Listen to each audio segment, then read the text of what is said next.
Greetings, YouTubers, and welcome to another anime review.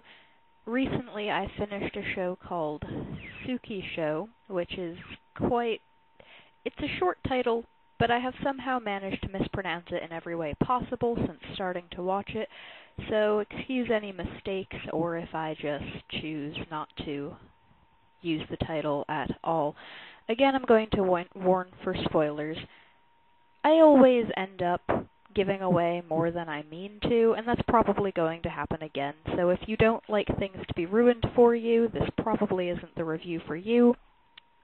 This is another show that I watched in Japanese. I don't think it's ever been dubbed in English. I plan to give this warning after a rundown of the plot, but because I know it bothers some people, I figured I should probably do this ahead of time.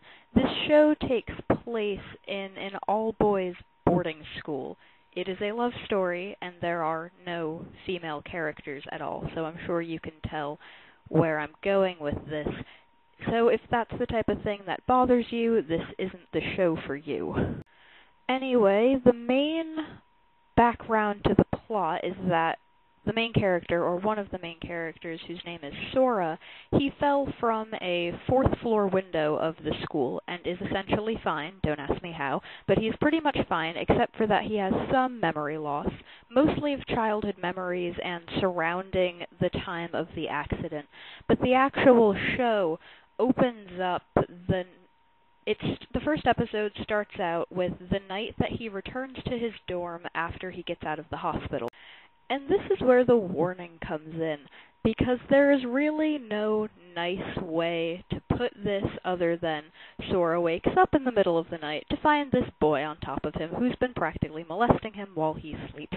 The boy introduces himself as Ran, and there's a little skip between the plot there to what I tell you next, because the next morning, a friend of his named Matsuri, and also the dorm advisor, introduces this boy as Sunao, or Now, and he is Sora's new roommate.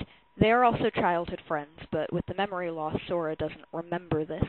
Sora confronts Now about what happened the night before, and Sunao tells him, "That's not true, I'm not interested in you at all." Which makes more sense a little later on. Very early on in this show, you learn that both Sunao and Sora have alternate personalities. Nao's alternate personality is Ran, and Sora's alternate personality is named Yoru. And Ran and Yoru are very deeply in love with each other, which, as I'm sure you can imagine, doesn't go over so well with their counterparts. After the first night, Sora and Nao don't get along that well, for lack of better words. But anyway, in terms of a love story and in terms of a mystery, I think this is set up really well.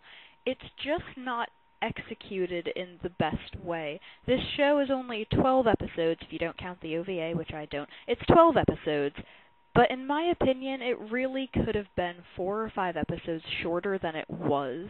In all honesty, I wasn't really sure if I even liked this show until around episode 8, when the story starts to pick up a little more.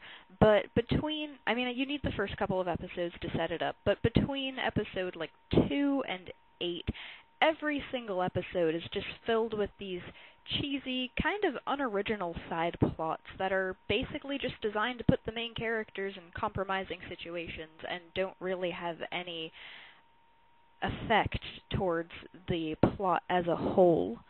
In other words, my first impression was that it was set up really well, but the show wasn't really that impressive.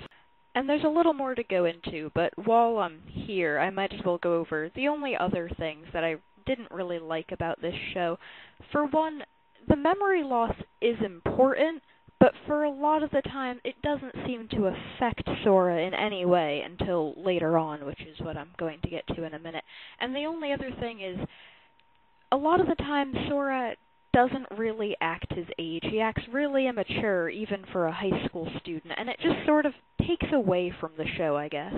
Anyway, I wasn't really sure if I liked this show until around episode 8, where it got really good in a really dark way, and here is where the major spoilers come in, because, let's face it, I'm probably just about to explain everything to you. Sora gets his memories back, and long story short, Sora, Tsunao, and Matsuri used to just be really good childhood friends, and then one day, Matsuri moved away. Not long after, Sora and Nao were kidnapped and taken to a research facility to be experimented on. While they're locked up in this research facility, this is where they created the alternate personalities of Yoru and Ran as a way to just protect themselves mentally and emotionally, which was the plan, actually, that they were kidnapped in the first place. Aizawa, the main bad guy, was doing research on alternate personalities, and he wanted this, but it's not really explained why. The reason that he wanted them to have alternate personalities is sort of unclear. Another character that they go to school with when they're all discussing this while the main characters are off doing important things discusses that he read something in a book about split personalities, that they were originally used for warfare. People forget who they are, they're sent to another country, and it's like a flip is switch. They remember who they are and become killing machines, which sheds a little light on it, I guess, but still it's never really explained why the people at this research facility wanted them to have split personalities in the first place. Which isn't really complaining. It's still a really cool idea, regardless of whether you find out the why behind it.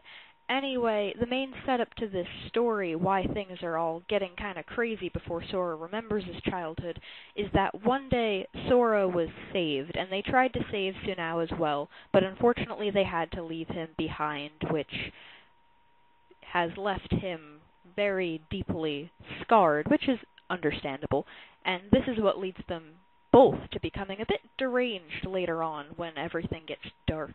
And here's your spoiler, don't know if this will disappoint anyone, there is a happy ending. Anyway, all in all, I think I like this anime. I say think because there's only 12 episodes, and for a good portion of it, I had to drag myself through this show. There was a time I was maybe halfway through when I considered not finishing it, because those pointless little side plots that are just designed to draw out Yoru and Ran so you can see the main characters all over each other doesn't bother me, but it took away from the beginning of something really good. I'm glad I finished it, though, because in the end, the plot did take a turn for the better, and it did turn into a really good show, and let's face it, I like a happy ending to something that's kind of dark.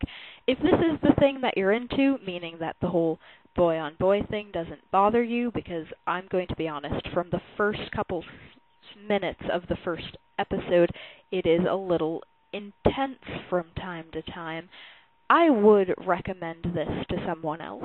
It did end up being something I would enjoy. One last thing, though I am recommending it to you, anyone who is curious, do not Google the title.